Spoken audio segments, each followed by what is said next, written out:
One of the ways to treat arrogance is to see yourself as other people, and that they are like you, born from a mother and a father as you were born, and that piety is the true standard that differentiates people in status.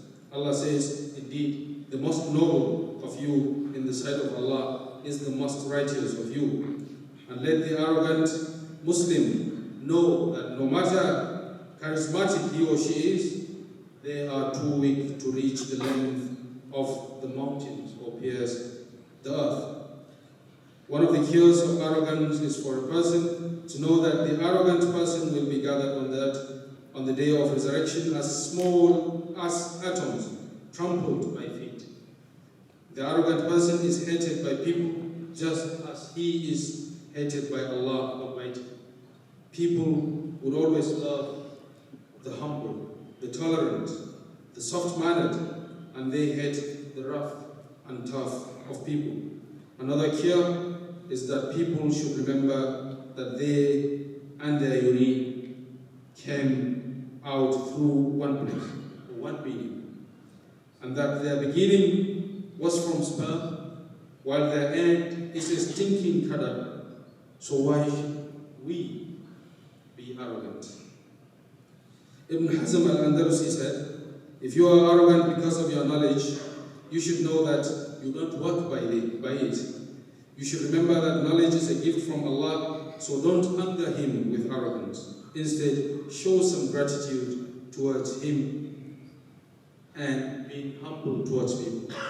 If He wills, He could wipe all that you know due to an ailment He afflicts you with, such that you forget everything instantly.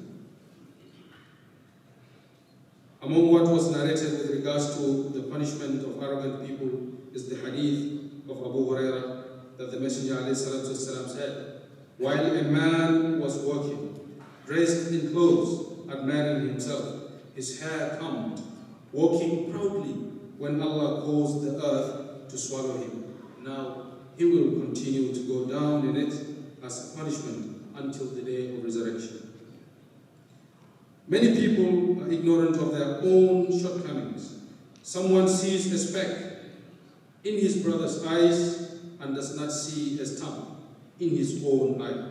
So whoever wants to know himself, whether he has these bad qualities or not, and he wants to get rid of them, there are several ways to do that, which include, you should have a learned, polite, and educated sheikh or scholar who helps indicate your own faults and helps you abstain from the ill habits.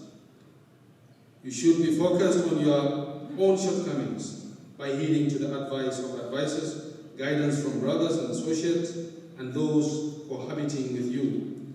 You shouldn't be influenced by anger or the desire to be victorious in an argument, to deny the truth, or to abandon the advice of the advisor to you. You should read books of morals and learn from them the characteristics of the arrogant and those who admire themselves. Recognize their actions and measure them against yourself. You may have some of these qualities without you knowing. To benefit from the knowledge of your own faults from the tongues of your enemies. That's another way to get to know if you are that.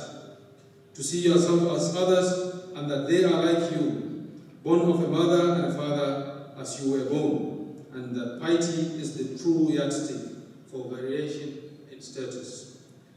To know that Allah Almighty, His rights are greater than what you have done of deeds that make you feel so special, and that if all of your deeds were weighed on the day of resurrection, they would not be equal to the blessing of sight alone.